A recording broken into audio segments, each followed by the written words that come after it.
بسم اللہ الرحمن الرحیم بہ نستعین وهو خیر معین رب اشرح لی صدری ویسر لی امری واحلل عقدۃ من لسانی یفقهوا قولی انشاءاللہ۔ معزز ناظرین کرام، میں آپ حضرات کی خدمت میں جنت البقیع کے اس عظیم اور پرسوز دن پر حاضر ہوا ہوں تاکہ ان معصومین علیہ السلام کی حیات طیبہ کا وہ اہم پہلو جو ہمارے لیے زندگی کے لیے سبق آموز ہیں ان کو میں آپ حضرات کی خدمت میں بیان کر سکوں، اور ان معصومین علیہ السلام کے جن کی قبر مقدس جنت البقیع میں بے سایہ ہے، ان میں امام جعفر صادق علیہ السلام پر ہم گفتگو کر رہے ہیں اور آپ حضرات کی خدمت میں معروضات پیش کر رہے ہیں۔ ہمارے ہاں دستور ہے کہ جب ہمارے ہاں کسی کی ولادت ہوتی ہے، بچے کو یا بچی کا، تو ہم ناموں کے اوپر زیادہ زور دیتے ہیں اور زور دینا چاہیے۔ روایت میں بھی اس کے اوپر زور دیا گیا ہے۔ عزیزان گرامی قدر، آج کے دور میں ہم بہت جلدی کرتے ہیں اور کسی نہ کسی دنیاوی شخصیت سے مرعوب ہو کر کے اسی کے نام پر اپنے بچوں کا نام رکھ دیتے ہیں۔ ہرگز یہ کام نہیں کرنا چاہیے، اس لیے کہ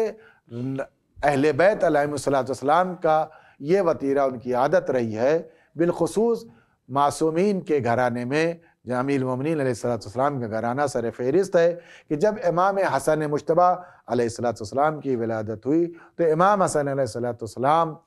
کی ولادت پر پیغمبر اسلام کو بشارت دی گئی، تو پیغمبر سے امیر المومنین نے فرمایا کہ ہم دونوں آپ پر سبقت نہیں کرتے کہ ہم نام رکھے، لہٰذا آپ میرے بچے کا نام رکھیے۔ پیغمبر اسلام صلی اللہ علیہ وآلہ وسلم نے فرمایا، اے علی، جس طریقے سے تم ہم پر سبقت نہیں کرتے، فاطمہ سبقت نہیں کرتی، اسی طریقے سے ہم اللہ کے حکم کا انتظار کرتے ہیں، اس کے حکم پر ہم بھی سبقت نہیں کرتے۔ اسی اثناء میں جناب جبریل آئے اور جناب جبریل نے اللہ سبحانہ وتعالیٰ کی بارگاہ سے جو نام طے پایا، وہ نام آپ نے امام حسن مجتبیٰ علیہ السلام کا نام قرار دیا اور پیغمبر نے بشارت دی۔ یہ دستور تھا، چاہے امام حسن کا نام ہو، چاہے امام حسین کا نام ہو، چاہے جناب زینب کبریٰ سلام اللہ علیہا کا اسم گرامی ہو، سب اس کے اوپر نام رکھتے ہیں۔ یہاں ہم حضرات کی خدمت میں اب جو ہے ایک روایت نقل کرنا چاہتے ہیں کہ راوی کا بیان ہے کہ میں امام جعفر صادق علیہ السلام کی خدمت میں گیا اور میں نے عرض کیا، فرزند رسول، ہماری جان آپ پر قربان ہو جائے، ہم آپ کے آباء و اجداد کے مخصوص اسماء اور معصوم اسماء پر اپنے بچوں کا نام رکھتے ہیں، کیا ان معصومین علیہ السلام کے ناموں پر نام رکھنا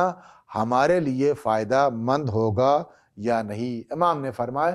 اے واللہ، یعنی خدا کی قسم ایسا ہے کہ جو کوئی بھی ہمارے آباء و اجداد کے اسماء حسنہ پر نام قرار دیتا ہے، اس کا نام اس کے لیے فائدہ مند ہوگا، خدا کی قسم۔ بلکہ حل الدین الا الحب، امام نے فرمایا، کیا محبت کے علاوہ بھی کوئی چیز دین کہلاتی ہے؟ یعنی اگر کوئی شخص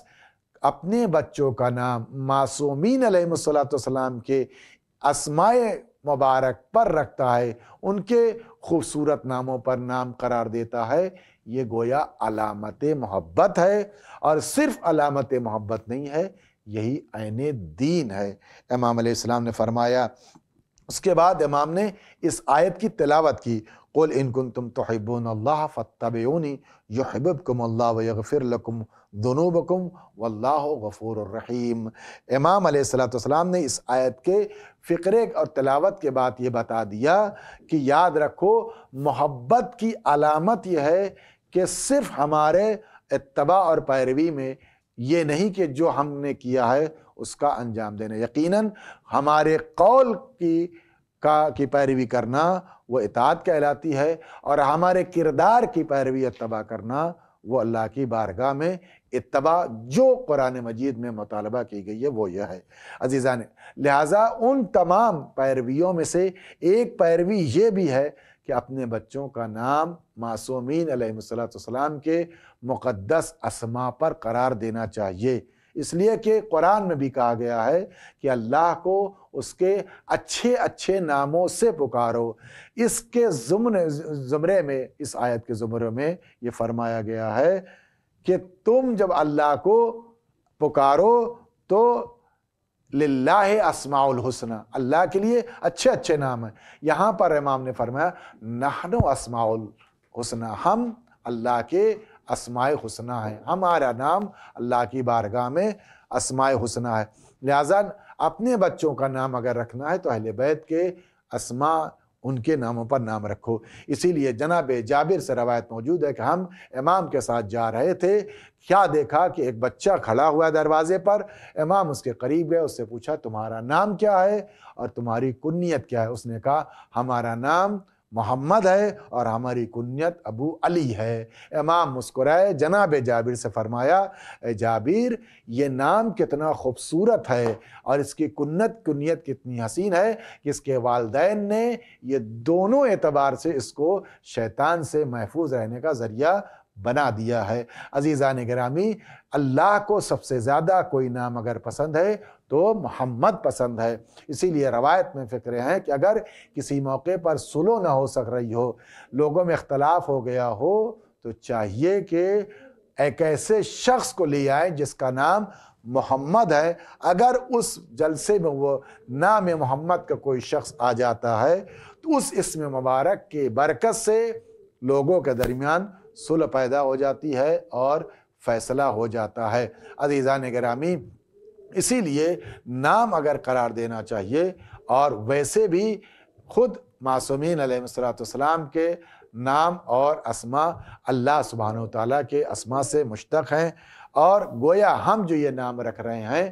ہمارا نام رکھنا جو امام کے اس ارشاد کے مطابق یہ ہے کہ حل الدین الا الحب، کیا محبت کے علاوہ کوئی دین ہے؟ یعنی ہمارے لیے ضروری ہے کہ اپنے بچوں کا نام محمد رکھیں، اپنی بچیوں کا نام فاطمہ رکھیں، اس لیے کہ پیغمبر اسلام نے فرمایا ہے، اور خود معصومین علیہ السلام سے بھی روایت موجود ہے، جس گھر میں فاطمہ نام کی کوئی بچی موجود ہوتی ہے، اللہ کی خاص رحمت اس گھر کے اوپر نازل ہوتی ہے۔ اس لیے کہ اللہ کی نگاہ میں اگر کوئی ذات محترم، مکرم اور معظم ہے اور بزرگ ہے، وہ صدیقہ طاہرہ سلام اللہ علیہ کی ذات ہے، اور ان کے اسماء کا کوئی نام اسم اللہ کی بارگاہ میں محترم ہے تو لفظ محترم جو ہے وہ اسم فاطمہ ہے۔ فاطمہ کے معنی ہی ہے جدا کرنے والی، یعنی وہ فاطمہ جس کو معرفت سے جدا رکھا گیا ہے، جو لوگ اس کی معرفت نہیں کر سکتے، وہ فاطمہ جس کے چاہنے والوں کو جہنم سے جدا رکھا گیا ہے۔ یہ نام اپنے آپ میں اکثیر ہے، یہ نام اپنے آپ میں اللہ کی بارگاہ میں بزرگیت کا حامل ہے۔ لہٰذا اپنے لیے، اپنے بچوں کے لیے نام اگر موسوم کرے تو اہل بیت علیہ السلام کا اسم مبارک۔